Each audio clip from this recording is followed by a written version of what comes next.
Today's episode is brought to you by the folks over at SeatGeek, the best and easiest to use ticket platform out there. They take the confusion out of buying tickets using a 0 to 10 scoring system and a green is good, red is bad color rating system so you and your loved ones get the best deal possible. So whether it's going to see our beloved Redlegs at Great American Ballpark, the Bengals over at Paycor, FC Cincinnati, one of the area college teams, or pretty much anything in between, use promo code Riverfront at checkout and receive $20 off your first order. Click the link in the show notes to download the app and get started. That's Riverfront, one word, for $20 off.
My name is Tim Daniel. His name is Ben Brown. And welcome to Season 4 of Late Night Reds. Yes, indeed. Season 4. Now, incredible. We've come from different places. We've had different people come and go through the door, but we're here for our 4th season covering the Reds, year 2, with our lovely friends at the Riverfront, which, hey, you also can become a member of the Riverfront by going to patreon.com/RiverfrontCincy. If you are checking us out for the first time, maybe you want a new Red show to check out during the season, go ahead and smash that subscribe button on YouTube where you can get 3 shows every week. Well, one of them's every other week, but you catch what I'm saying. I'm here with Ben Brown, like I said. And Ben, we're here. It is the boys are in Goodyear. We are here. Everyone. Yes. I like anytime I see a clip of on Instagram where someone's taking batting practice, I watch it because I love hearing that crack of the bat, and I'm like, ah. Yeah.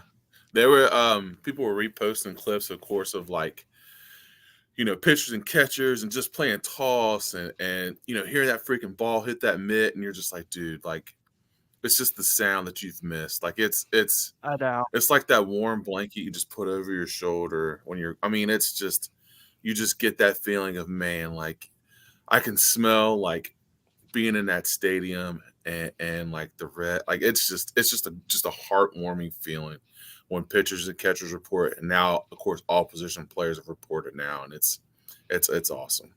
And Saturday for spring training game. Yeah. So yep. We're here next crazy. Sunday, we'll have a spring training game to talk about. Absolutely. Yeah. Well, there's a lot to get to on this week's episode. We have a lot of fun topics. So I did want to say here, real quick, want to make sure we gave some love, of course. Ben, last night we were hanging out last night. Actually, we had your wife's 40th birthday party. Yeah, absolutely. I apologize. I think my daughter tried to take over and steal the show. Dude, she was awesome. Iris is amazing. She is so cool. She's such a good baby. She didn't really cry. She didn't complain. She was awesome. I mean, she was a trooper. She was awesome. Yeah, she slept a lot. It was good. Yeah. Yeah, she was. I mean, she had plastic bottles. She had her bottle. She was walking. She was crawling. It was awesome. Good times. Was fun. Yeah, it was. real quick, do want to make one quick mention. I know Chad and Bill talked about it on their show on Friday, but obviously the news came out that former Reds pitcher and former Reds pitching coach Don Gullett passed away. So I want to make sure we gave some love and support there. Obviously, with how young I am, I remember him most as a pitching coach, though I knew about his time pitching for the Reds. And I knew about when he went to the Yankees, won 4 straight World Series between the Reds and the Yankees. So obviously has a great legacy. Yes, he did.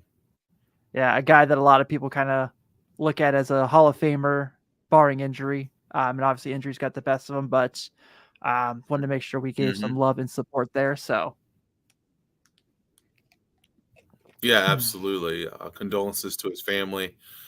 He was a big part of the Reds family as a player and a coach, and hopefully people understand how much he meant to the legacy of the Reds and how big of a part he was for all of that. Not only just as a player, but also as a pitching coach. So condolences to his family and to Reds Nation.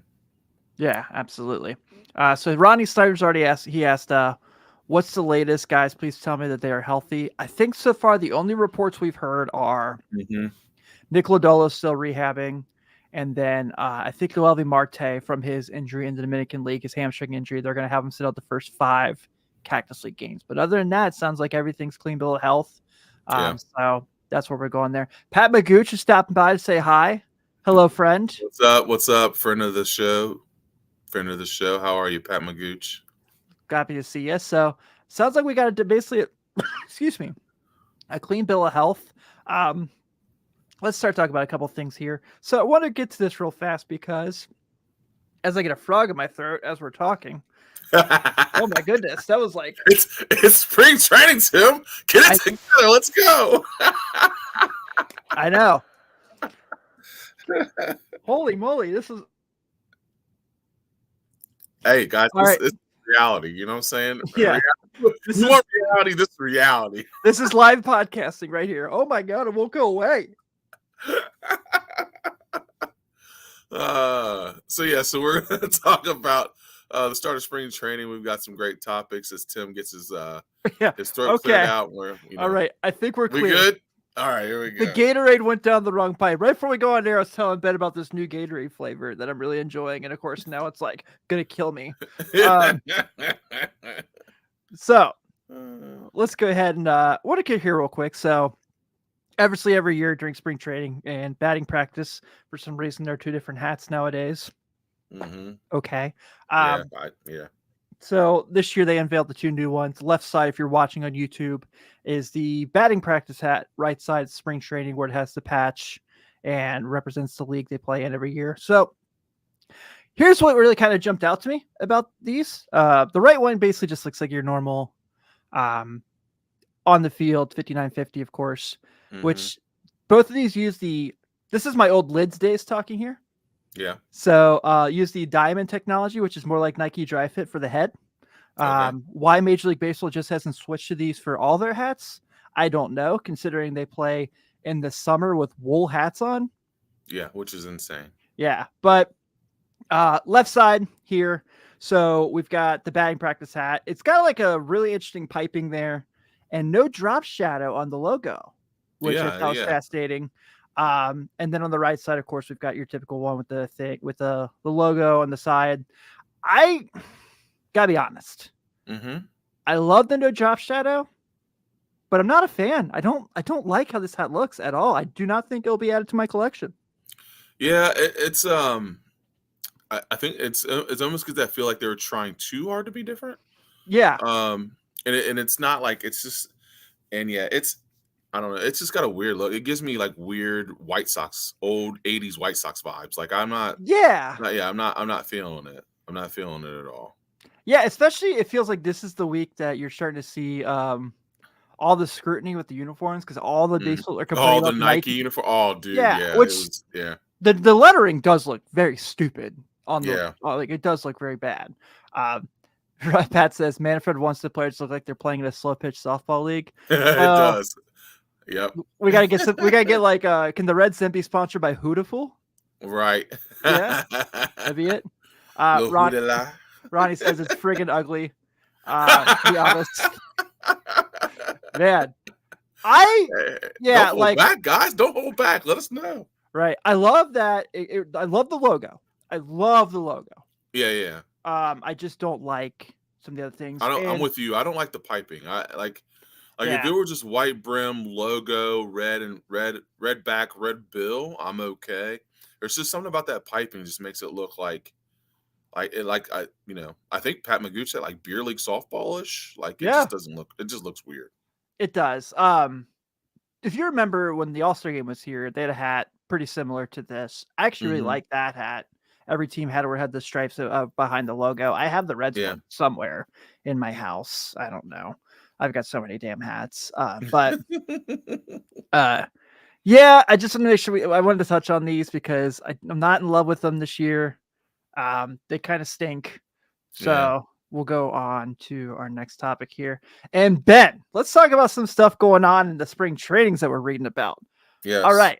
There's been some convos coming up about 100. First off, 100 Green grew a beard. Yeah, I did notice that. Whoa. Yeah. You know? Sign of maturity. Sign of maturity. Yeah. A little bit of growth. Yeah. So he's got a beard thing going now. I like it. Way to go, HG. And then reports coming out that Derek Johnson said he's been working on a curveball and a splitter as a way to change speeds and slow hitters down. And I just want to touch on this real quick because we know about the fastball slider combo. It's his bread and butter. You throw a little something in there, and like I'm not comparing the talent, the players here. But do you remember when Aroldis Chapman all of a sudden broke out a splitter, and we were like, huh? Yeah. And that's what that's the biggest thing that I'm saying. Like when you're a fastball pitcher and you can mix in a splitter, because coming out of the hand, it looks exactly the same, and that thing freaking dives. Like you're gonna give people fits if you can control it. Now that's the big part. If you can control it and it can be a consistent pitch for you, right? Yeah. It's and that's what makes fastball pitchers really good, right? Like they can change speeds. They got a splitter, they got a cutter.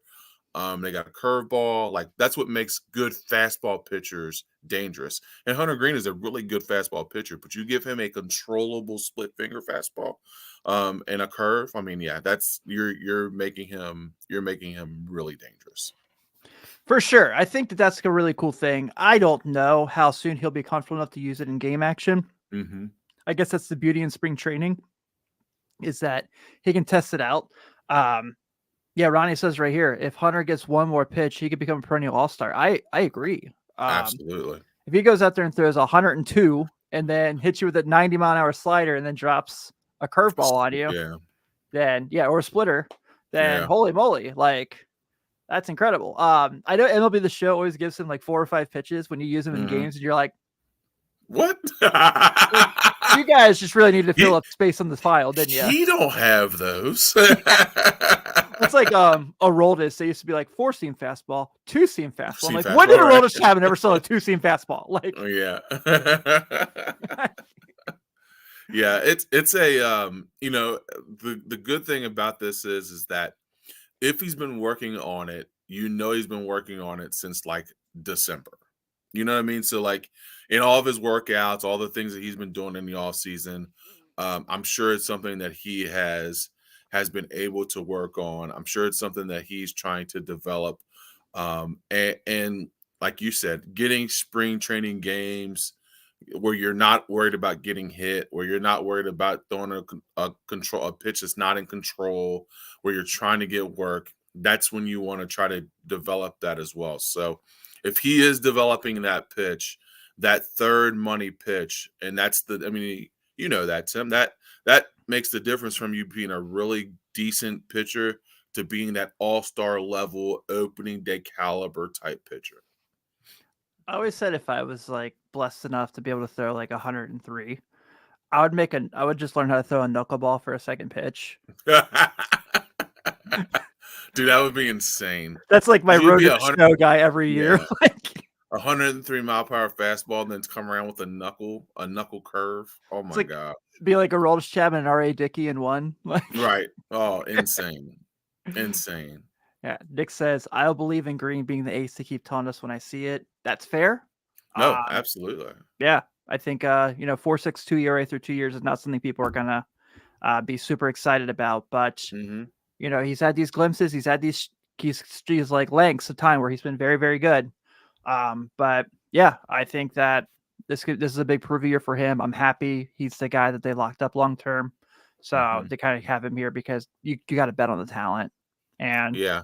I think that's what they're doing. Frankie Montas has come up quite a bit. Obviously, was the big signing this offseason. And I really liked what he said about when they were talking about the projections, when people were like, the Reds are only going to win 75 games. They're not going to be very, very good, blah, blah, blah. And he's like, he's like, we're going to win more than 75. He said, I'm going to win 20 by myself. Yeah. Love it. I love it too. Yeah. And I know we talked about this, with losing veterans and not having a whole lot of guys that have experience in your locker room. But Montas is a guy that's got great experience, and he brings that winning mentality. And on top of that, he wanted to be here. Yeah. He wanted to be here. So for him to come in and say, yeah, I'm going to get 20, and that makes you feel that much better going into your rotation and figuring out who your guys are going to be, that he has that much confidence in the guys that are around him, that he chose to be here and is saying that he can get 20 wins on his own, which is amazing. Yeah, I agree. And I think that that's the kind of guy you want. And Derek Johnson, that same thing about Hunter earlier, kind of said also that his leadership and consistency is standing out, and he's cutting it up pretty good on the mound. I don't know how much you've had a chance to read about what's going on in spring training, but it seems like, and of course, look, we take in preference as we say this, that we understand it's spring training, and these guys are throwing not really like they're throwing on a mound, but they're throwing, they're not, and they're throwing BP occasionally. But it sounds like everyone's really excited about how Frankie Montas is throwing. Everyone's talking about Rhett Lauder. Just talking about how he's just cutting it. Yeah. Obviously, the first round pick last year out of Wake Forest. A guy a lot of people were kind of saying like they wouldn't be shocked if he started this season in Double-A. I think that's asinine. But I mean, no, and it's not a dig on Rhett Lauder. No. No. Do people understand how good you have to be to start your career in Double-A? I mean, like when Mike Leake did in 2010, that doesn't happen. That's not a thing. No, if you start your career in Double-A, like that is it's an anomaly. I'll say that it's an anomaly. It doesn't happen very often. So for that to happen, I mean that would be insane. Yeah, and so it seems like those guys, everyone's really excited about them. Brent Suter seems to be as exciting as we thought he was going to be when they signed him. Not too long ago. Absolutely. So, dude, and it's maybe we just missed it so much that we're like just reading the clippings like, oh no, dude. Listen, it's been everything that pops up like through the Athletic, which the Athletic's one of my favorites, but like anything that pops up through the Athletic, the Bleacher Report, like dude, anything that pops up on my phone, I'm reading. I'm trying to stay like because one, of course, we did miss it, but our team is exciting. Like our team is really exciting with the young talent that we have and the moves that we made and the pitchers we brought in. Yes, he did go to Moeller. Is that going to be our new Kyle Schwarber? Yep. No, he's from Middletown. He's from Middletown. Yeah. But like we as Reds fans are excited about what we have. Yeah. I mean, it's been a while where we can look at a season going into a season and say, you know what, we got a shot to win the Central. We've got a shot to play for a World Series. We got a shot to do some amazing things because we have a lot of young talent that has already shown that they are not afraid of the big boys. They'll go out and play against anybody. So when we are excited about the stuff that we're seeing and that we're reading, and that guys are doing well in their pitching stints and doing well in their hitting stints. Like they showed clips of Hunter Green throwing live BP to Indy and Friedel. Yeah. And freaking Friedel took him yard. I'm like, dude, that's dope. Like I wish they'd show more of that stuff. You know what I mean? Because you get excited about that stuff, seeing those guys go against each other and battle against each other. Like, I think that's the big thing, is that we are excited about our team because we know what we have. You said something about Frito. I have to find this real quick. Brandon Kamick shared this in the Patreon Slack a couple days ago. And it was a Friedel stat that kind of blew my mind. Here it is. TJ Friedel had 556 plate appearances for the Reds last season and didn't go around to even one double play. Hold on, say that again. 556 plate appearances, Not did a not single ground double into play. a single double play. Whoa, that's insane. You know how hard that is? Yeah. Jeez, oh Pete, that's insane. That's insane. That's hard to do. It is. So I did say this because I did want to touch this on this. And I think that right now the general consensus is Hunter Green gets the ball on day one. But, Frankie Montas being the veteran, a guy like that, the guy that, is doing what he's doing, has been around the block. Do you think and I saw one of those, it might have been Charlie, wrote the article that it's not a foregone conclusion that Hunter Green's going to be the opening starter. I can't confirm if it was him or Gordon. I choose to read Charlie over Gordon. Many know that very well. But do you think that it's not Hunter Green on opening day? Also, let's just preface that it doesn't really matter. Yeah. There's 161 games, so. Right. Yeah. Honestly, I do think it's a possibility. And the only reason why I say that is, and I'm going to give you for both points. My point for Montas is that he's a veteran. He's a guy that has consistent stuff, and he's done it for a longer time on that level. That's my point for him. Yeah. The Hunter Green point is that he is your young lion leader. Like, he is the guy that we look to get us big wins. Now, his consistency, like we already talked about, his consistency hasn't been the way we've wanted it to, but gosh, the talent is just overwhelming. The talent is overwhelming. So whether you go with one or the other, I don't think you can make a mistake. Like you said, there's 161 more games after that. And I don't care what you say. When you have a 1A and a 1B that we think we have, I'm 6'1", half dozen the other. Whether you go with Hunter Green, which I think Hunter Green not really has earned the right, but I think he is the guy that stands at the top of the line for the Reds as far as in that pitching rotation, the guy that they look at as their leader. But like I said, Montas also too has done it on the big stage, on the big level, and he's pitched in big games. And I wouldn't be shocked if they went that way either. So either way, I don't think you can be wrong. Like you said, Tim, you bring up a great point. There's 161 more games we got to play, and they're going to have more appearances than this first opening day. So to me, it's either or. Yeah, I agree. And Pat says, I want Green or Odell become an ace this season. 1,000%. 1,000%. I believe both those guys have that tendency. Lodolo, obviously not pitching since May of last year, has not really had the ability to finish a major league season. But I do have a lot of high expectations for him. Graham Ashcraft, obviously, I think we're all really high on. It's a pretty deep rotation. You look at a guy like Nick Martinez doing spot starts. We've talked about Brandon Williamson, what his role is going to be, whether it's starter for the big league club, AAA, or kind of being that guy who goes back and forth like Nick Martinez. There's a lot to look to, and Pat, both would be better. Yeah, if Hunter Green and Nick Lodolo end up both being aces, then I think the Reds are going to be just fine for we'll be good 7 years. I think Lodolo is probably the guy on that roster that he's that guy this year for me that I'm pulling for the most. Same. Because I really think that he has that ability to be that number one guy. Now, granted, you're on a staff with like Ashcraft, and you're on a staff with Hunter Green, you're on a staff with Montas. And yeah, like you got a staff full of dogs. Yeah. But I think Lodolo, if he can get back to what we saw those first glimpses the last season of how dominant he could be, if he can get there and stay there consistently and stay out of injuries ways, then I think he has that. I am rooting for him to have a great season this year. Yeah, me too. Pat says I would see if you can still high on Williamson. That's been talked about within the community.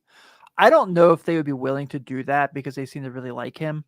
That being Nick Kroll in the front office, but I think that you're doing yourself a disservice if you don't see what his value could be. Not saying I want to get rid of him because I do really like him. I think he certainly has value to this team. But I think if they're smart and it's something where he is the 6th or 7th guy to get the ball, then maybe that's a conversation you have. But right now it's, let's get through spring. Let's see how you look because he might have like an incredible spring. So, yeah, there's another. Nick says, hope they can find a new home in a big trade for Phillips where he walks himself into the pen.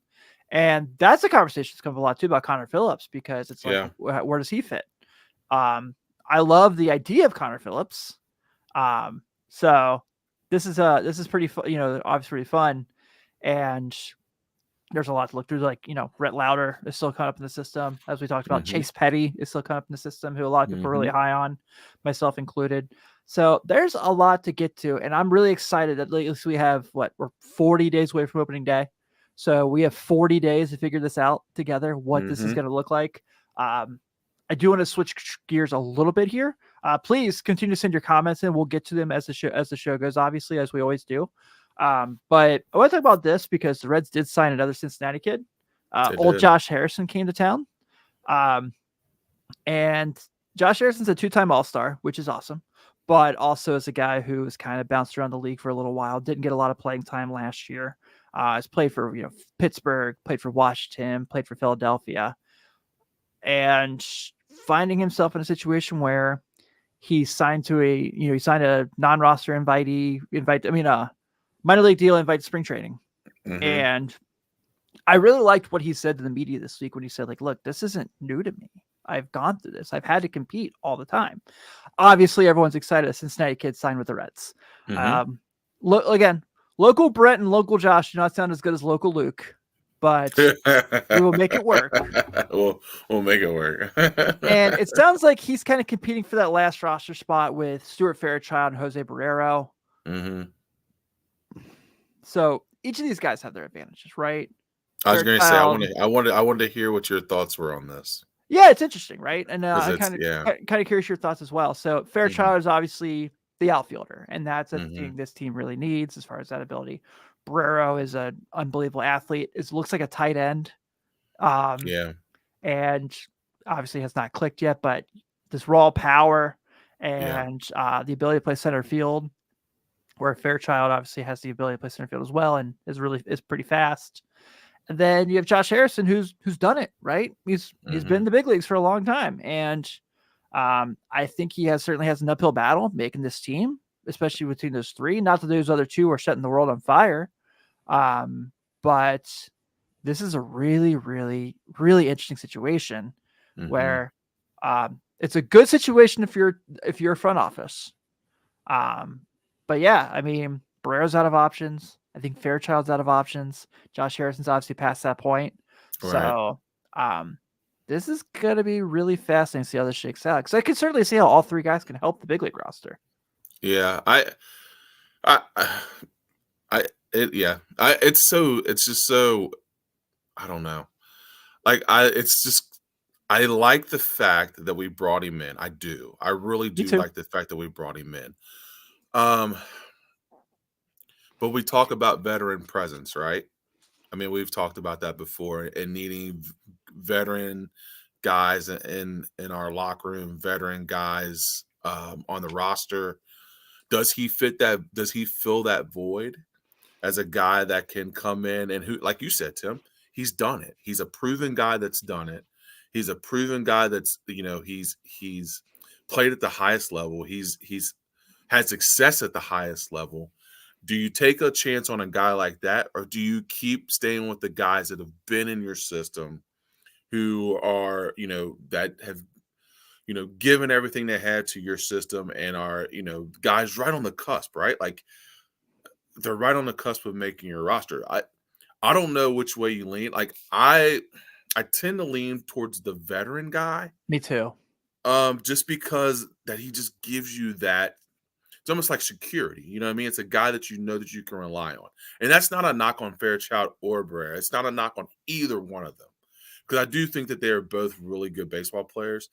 But when you talk about a veteran leadership and a guy that can come in and give you that presence, give you that he's had experience, he's played at the highest level, he can give you that day in and day out, and not even as a starter, but just being in the locker room, like just being there and giving you those things. I tend to lean a little bit more that way than I do with those two young guys. I could be wrong. I could be 1,000% wrong on it. He could come in and stink it up, and I could be, but I just tend to lean more with the veteran. And in that instance, you have a guy like him in your locker room that's done it and been there, and that's not a knock on the other two. I'm not knocking the other two. I do like both of those, but I don't know. If you got a guy like Josh Harrison who's done it, I think that's you have to give him the opportunity to prove himself. Yeah. So looking last year, his year with the Phillies, he only had 114 plate appearances. Did not have. I mean, the numbers are not good. OPS at 554, 2 homers, 10 RBI, 3 walks, 20 strikeouts. Year before, he bounced around between 2022 he played for the White Sox. Decent year, 687 OPS. So I think the thing about him is, and he's 36. Yeah, he's 36. He'll be 37. Yeah. And and here's the thing. So Ronnie says here, like, it's the best bench in the majors. What injuries take away, the bench will fix. I agree with that. Yeah. And Pat says here, like, all 3 guys offer something unique, so you're kind of picking your poison on who you choose there. The other thing is, normally when you have this situation where it's a guy who's kind of like, you have a couple guys battling for a roster spot, one guy you're kind of still learning about. We know who these 3 guys are at this point. I think it's safe to say that Jose Barrero is never going to click into the guy everyone thought he was going to be. And that's disappointing. It is.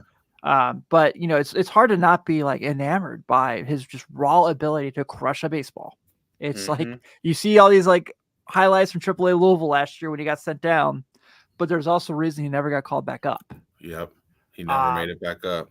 And Stuart Fairchild, I think, is a guy who's just is what he is. I think the fact that he has had the ability to play 3 outfield positions gives him an advantage compared to the other 2. But maybe I'm wrong too, but I kind of lean Josh Harrison if I had to pick one. Yeah. And it's like you said, it's the vet.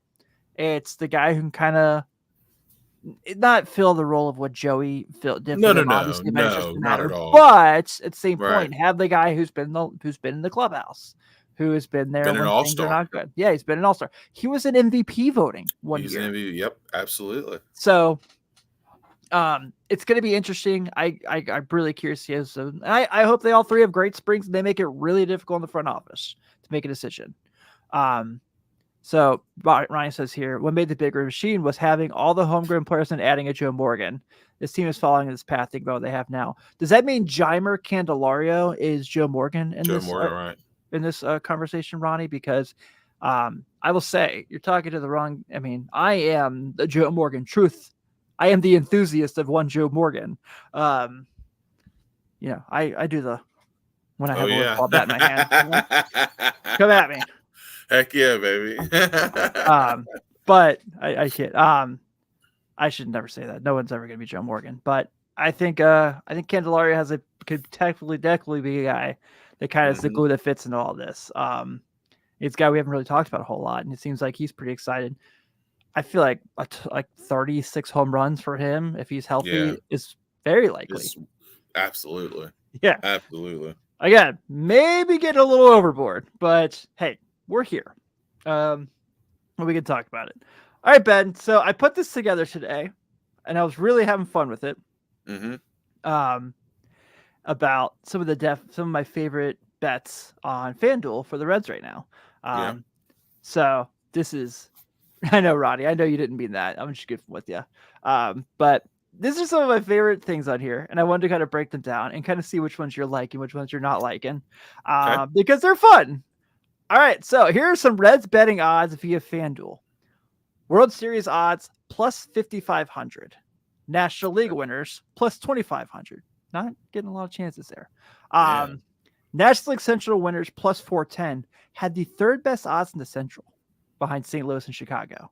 That's a conversation that I'm not 100% certain is accurate. Wow. Ellie De La Cruz would be the stolen base leader plus 750. I am for sure doing that bet. Yeah. Jeez, oh Pete. Christian Encarnacion Strand to be the home run leader plus 11,000 odds. Ooh. Ellie home run leader plus 20,000. Hunter Green strikeout leader plus 2,500. Nick Lodolo strikeout leader. Yeah, I will too. I'll do that one all day. Nick Lodolo strikeout leader plus 20,000. Andrew Abbott, same odds. Wow. I like this one. Matt McClain hits leader plus 15,000. I'd do that one. Alexis Diaz saves leader plus 2,300. Wow. And then over under for wins is 81.5. If you say yes, it's a minus 114 odds. If you say no, it's minus 106. So going through this list we just went through, we've obviously kind of hinted at a couple. Some of our favorite ones here. I think Ellie's stolen base leader is wonderful value. That is like, you put $10 in, you win $75.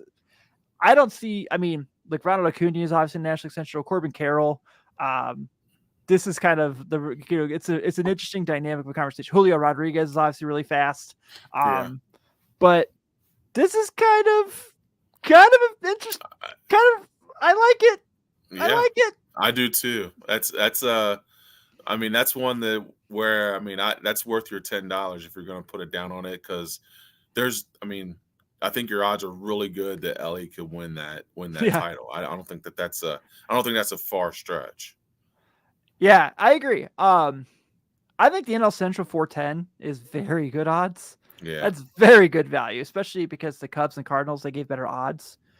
And we've talked about this all offseason, I know, but are we sure the Cardinals did enough to be better than the Reds? I'm not. I understand they signed Sonny Gray. Yeah, but I don't think that's enough. Yeah, and, you know, it's like the other guy, Kyle Gibson. I'm not. It's like, oh man, Kyle Gibson. Like, no, like so.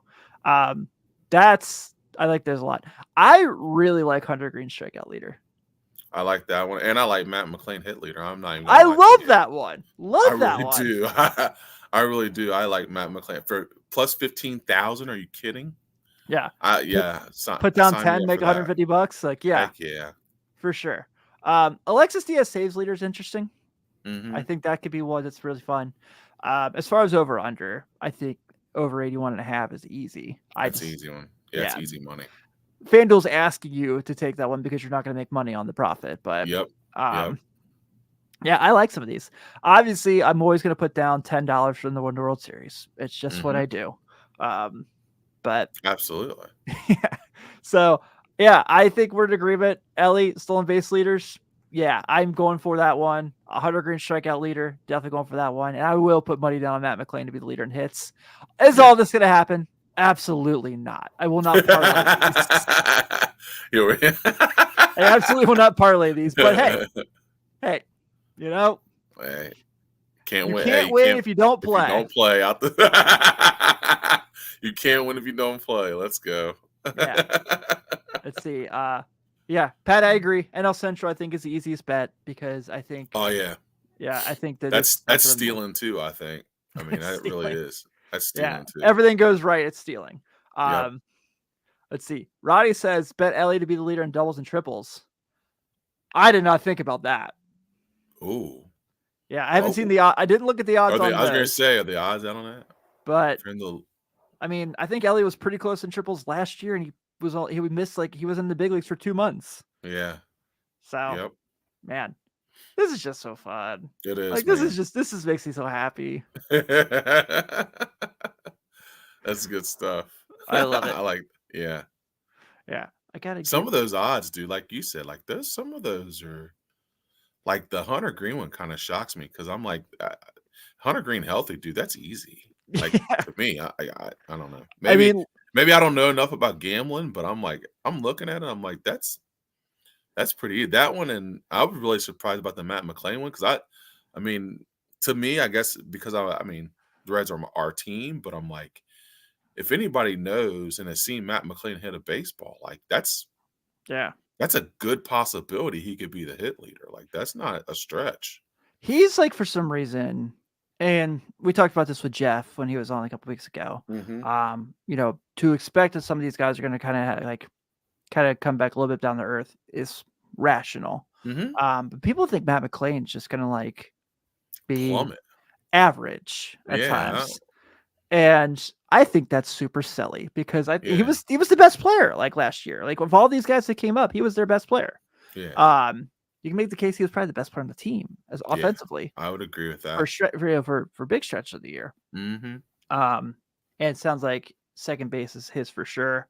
So I saw today they kind of talked about Ellie, and we obviously knew what was going to be your 6-4-3 duo for ever. And then India and CES, they're talking about getting some outfield running along with DH. Are we just going to go full-fledged like Golden State Warriors and just play positionless baseball here? I mean, yeah, probably. Listen, when you have great athletes, you can do that. Yeah. I mean, you got great athletes. It's nothing for you to play Elliott short, Elliott third. I mean, if you make him your shortstop, it's great, but he can also play third. CES can play third. CES is a great athlete. He can also play in the outfield. Same with Jonathan India. Now, I'm not saying it's an easy transition. I mean, it is still Major League Baseball, and you still got to learn how to track a ball and do all that stuff. But those guys they're world-class athletes. I mean, it's come to the point where you've got to be able to have that flexibility if you want to stay on a roster, especially on a roster with a whole bunch of studs on it. Yeah, I agree. I do think also, as we talk about this, and we are, obviously we believe this team's going to be really good, and we believe this team has a lot of talent, and they do. I do think it's fair to have the conversation that maybe they do hit sophomore slumps. And maybe this is a little bit of a tougher year. And I think that's fair to have that conversation. I just don't believe these guys I don't believe these guys are going to let themselves do that. Yeah. You saw Ellie De La Cruz was working out with Juan Soto this offseason. He was like, all right, hey, I was really bad after the All-Star break. What do you do, potential best hitter in the world, Juan Soto? And so, I have questions. Right.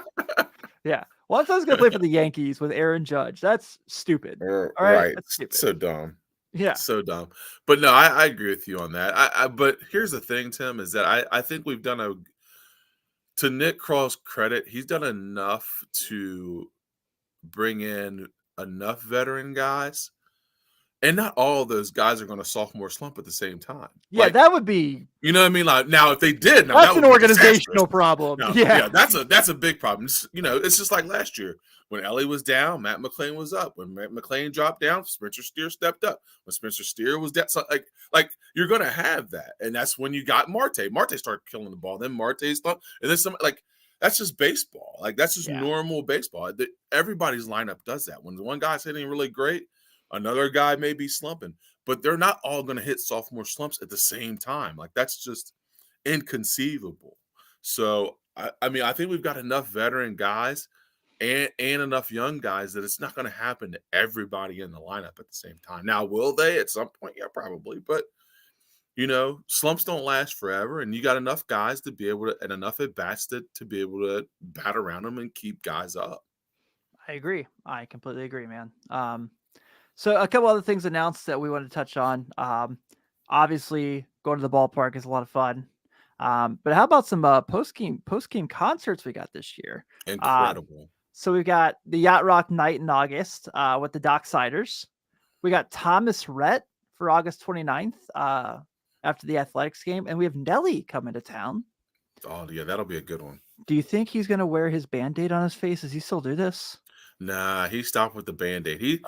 Nelly's got a little country mixed in too. So I mean, he stopped rocking the Band-Aid. And that is all of them. There is no other important. Wait, what? What? Nah. Huh? Wait. Huh? Wait, who's coming to town? DJ Diesel. DJ Diesel?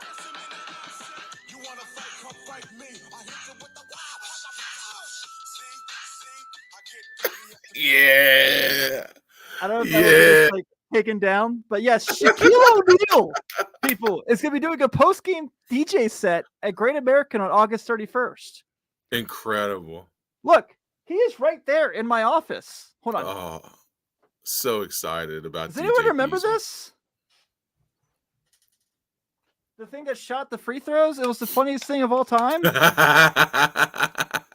Shaquille O'Neal had a toy where he shot free throws, Where he people. shot The free irony. throws. The irony. Crazy.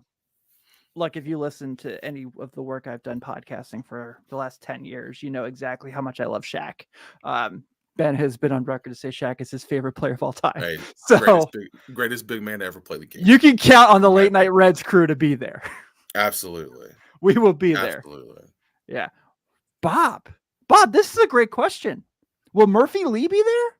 Oh, you know what? That would be incredible. I don't know how much Nelly hangs out with the St. Lunatics anymore. I don't either. We haven't talked in a while. He's been so busy with Dancing last with the time I talked, Stars. listen, I'm gonna say last time I talked to him, he was busy, dating Ashanti and doing all that stuff, and but I don't know.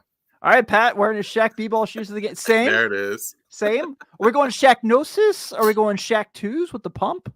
Oh, I like Shaq 2s with the pump. Oh, bro. Yeah. Yeah, those are legit.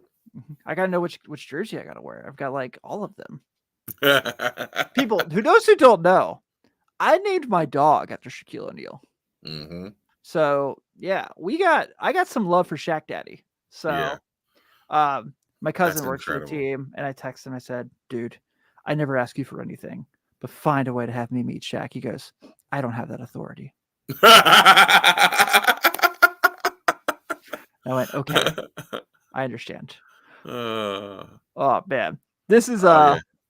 I'm super stoked. Super stoked. I pitched to Nate and Chad already for this to be Riverfront meetup weekend. Yes, gotta be. I don't know if it's gonna go that way. I know we are gonna put one together, dude. They're like, okay, they're these some guns. Wait a minute, what, Bob? We just talked about this on the NBA show. Yes, it was. One of my favorite movies ever, Blue Chips. I don't let anyone tell me it's a bad movie. They're wrong. I'm right. We just watched Iron Claw the other night, by the way. Incredibly good. Was it good? Incredibly sad. I was going to say I've tried to avoid it because I'm not big on crying in theaters, but like when you know that when you know the ending and all that, I'm like yeah. But I heard it's a great movie though. It's pretty great. All right, so I put something up on our Twitter account today, Ben, on at Late Reds. You can follow us if you're not already. And I did the classic Cody Rhodes where I said, "So Reds fans, what do you want to talk about?" And there you go. I got a couple things that we need to get to. And let's first start with our good friend Sydney Price, who's not here tonight.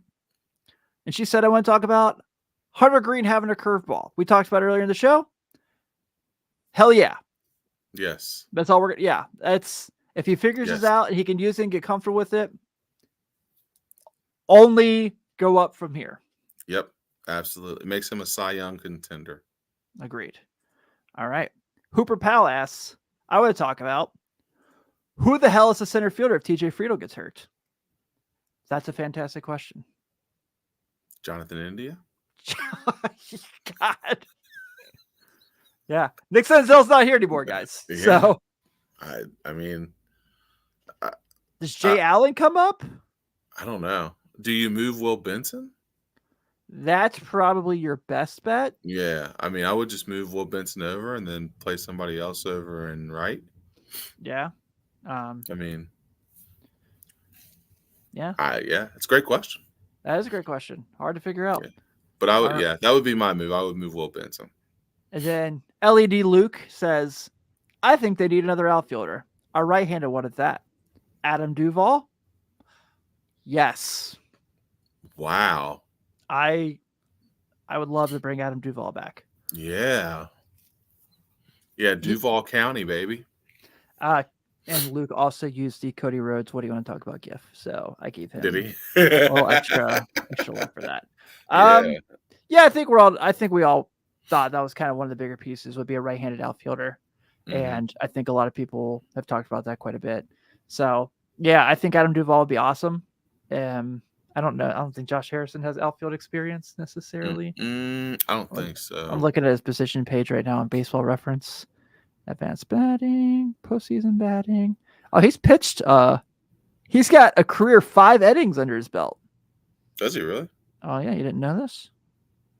Oh, he does have outfield experience. Okay, I stand corrected. Okay, so I don't think he should be the guy you bet on, but he does have it there. Yeah, Fairchild could probably play center field. I think he's probably the top option there of those 3. But yeah, I think that's gonna be interesting. But that was the first installment of What Do You Want to Talk About? I like it. Yeah, maybe I'll do it every week. I don't ever get on Twitter anymore though. No, but you can get on for that though. Yeah, I'm gonna have to download it again on my phone. You're gonna have to Season get starting, gotta be able to interact with everybody, which I love to do. Yep. Some people your Twitter hiatus, or no, I'm sorry, your X hiatus has got to end now that the season is starting. I know. It was great without it. Like my mental health like immediately skyrocketed. Highly suggest to people take 6 months where you just take Twitter off your phone. Not saying delete your account. Just take it off your phone. It's amazing. It's like the best. Yeah, Joey Cadita, he says I want to talk about how awesome would it be if Jose Barrero just figured it all out. That's the game changer. That would be incredible. Over. Yeah. I'm trying to think of a guy who just figured it all out like that late in their career. I don't think the Reds necessarily had anyone. God, what the heck was his name a couple years ago for the Royals? The outfielder. He got busted for juicing. God, what the heck is his name? I don't know. Got me. Oh. Josh Beckley says Jacob Hurtubise plays center if TJ Friedl goes down. I do like me some Jacob Hurtubise. I've talked about him on the show many of times. So it's going to be some interesting one. So, all right, man. Well, hey, we kicked off season 4 of Late Night Reds today. We are back at it. We've got spring training baseball on Saturday. Isn't that crazy? Yeah, we'll have a game to talk about. We're in it, kids. We're in it. I think we can listen to the radio. I don't think we can watch it on TV. Yeah, I think it's. Yeah, I was going to say I think it's a radio broadcast. So, but I'll take it. I will take it for sure. I get to listen to Tommy Thrall. Now I need to be able to do is that's like my when I got to cut the day of the week. I got to cut the grass in the summer. I listen to the game that day. Like I make sure I cut the grass on an afternoon game. Because I can just put my headphones on and listen to Tommy and Cowboy call the game. And the Cowboy call the game, yep. Yeah, that's my thing. But before we just kind of talk way too much here and go, because we are under our normal hour, I just want to go ahead and once again wrap up this week's edition of Late Night Reds here on the Riverfront. If you are not a member of the Patreon, just take 10 seconds. Late Night Reds. Patreon.com/Riverfront Cincy. We will come hang out with us, come talk with us, come shoot the crap with us. We love Absolutely. it. Joey's in there. He knows all about it. He can tell you how much fun it is. We can check us out on YouTube. Check us out on Twitter at Late Reds. You see our handles here as well. I guess it's going back on my phone this week. Yes, it is. Got to explain that one to my wife. Tell her you got to be a man of the people, Tim. The people need to talk to you. That's true. That's true. And on behalf of Ben and Tim Daniel, who is not funny nor interesting, we're going to go wrap up this week's edition. I'll see you all next week.